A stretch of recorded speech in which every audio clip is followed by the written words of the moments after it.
Iran dan Korea Utara bantu Suriah bangun reaktor nuklir, musuh ketakutan.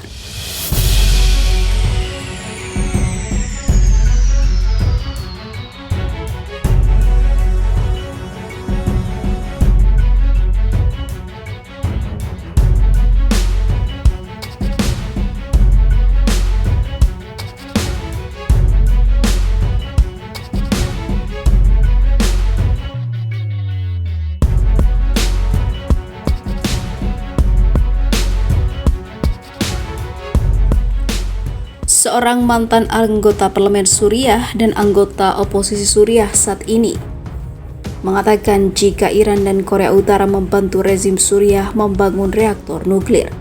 Tuduhan itu diungkap dalam laporan surat kabar Arab Saudi OKAS dilansir Memo pada Kamis kemarin.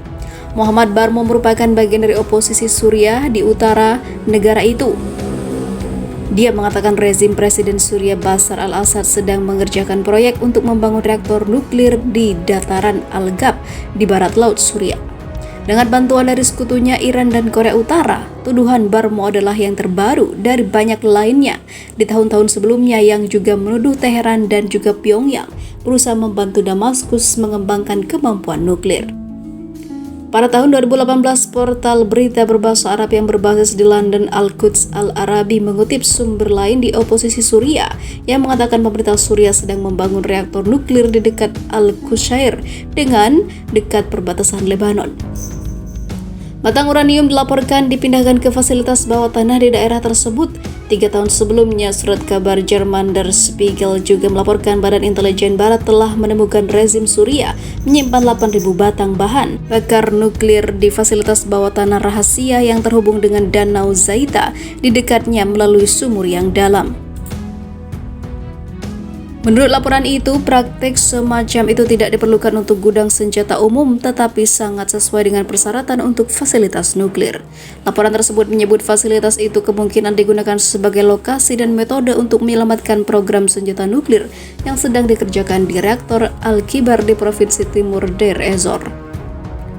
Reaktor itu yang dibangun oleh Korea Utara dihancurkan oleh serangan Israel untuk mengakhiri propaganda ataupun program pada tahun 2007 lalu.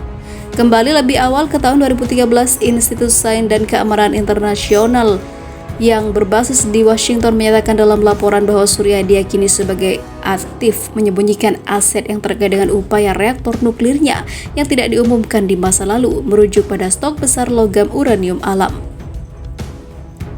Laporan lainnya pada 2018 menambahkan fasilitas yang dilaporkan berada di Al-Qushair tidak memiliki pagar keamanan yang mirip dengan kasus reaktor nuklir Al-Kibar yang hancur. Klaim Barmo bahwa rezim Suriah sedang mengembangkan reaktor nuklir dengan bantuan Korea Utara dan Iran muncul di tengah pembicaraan yang sedang berlangsung mengenai penyelamatan kesepakatan nuklir Iran di ibu kota Austria Wida. Jika Damaskus, Pyongyang, dan Teheran memang membangun reaktor dan bekerja sama dalam program nuklir Suriah yang dihidupkan kembali, akan muncul spekulasi baru tentang langkah apa yang berpotensi diambil Israel untuk mencoba lagi menghilangkan peluang kemampuan nuklir Assad, terutama dalam upaya mencegah ketiga negara memiliki senjata tersebut.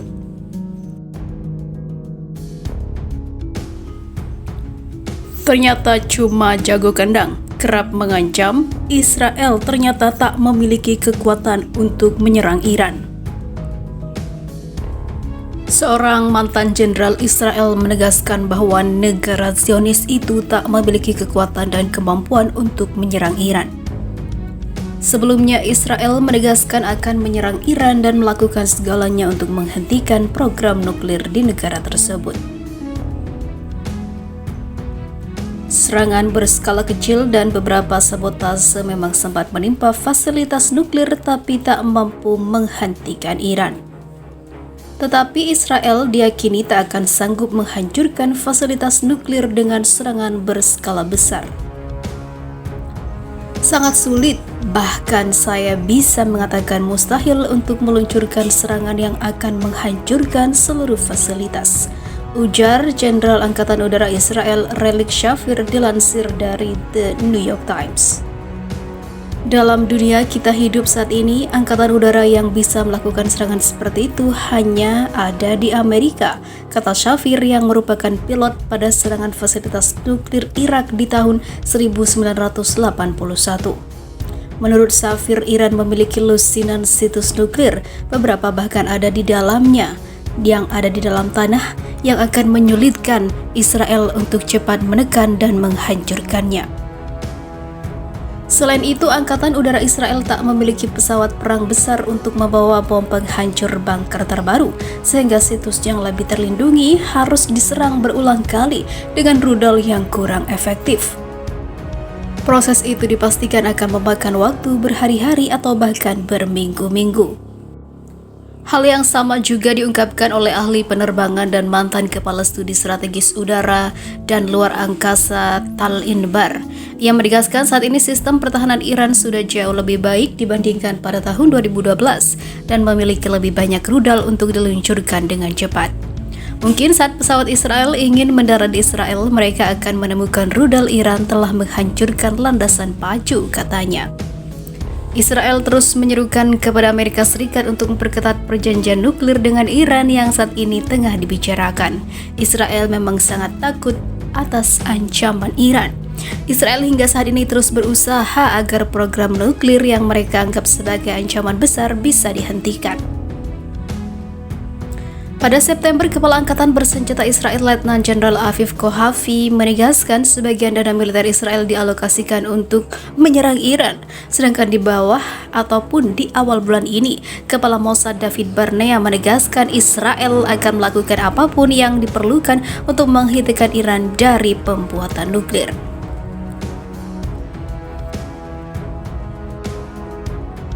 Menurut laporan itu, praktik semacam itu tidak diperlukan untuk gudang senjata umum, tetapi sangat sesuai dengan persyaratan untuk fasilitas nuklir. Laporan tersebut menyebut fasilitas itu kemungkinan digunakan sebagai lokasi dan metode untuk menyelamatkan program senjata nuklir yang sedang dikerjakan di reaktor Al-Kibar di Provinsi Timur Deir ez-Zor. Reaktor itu yang dibangun oleh Korea Utara dihancurkan oleh serangan Israel untuk mengakhiri propaganda ataupun program pada tahun 2007 lalu. Kembali lebih awal ke tahun 2013, Institut Sains dan Keamanan Internasional yang berbasis di Washington menyatakan dalam laporan bahwa Suriah diyakini sebagai aktif menyembunyikan aset yang terkait dengan upaya reaktor nuklirnya yang tidak diumumkan di masa lalu, merujuk pada stok besar logam uranium alam.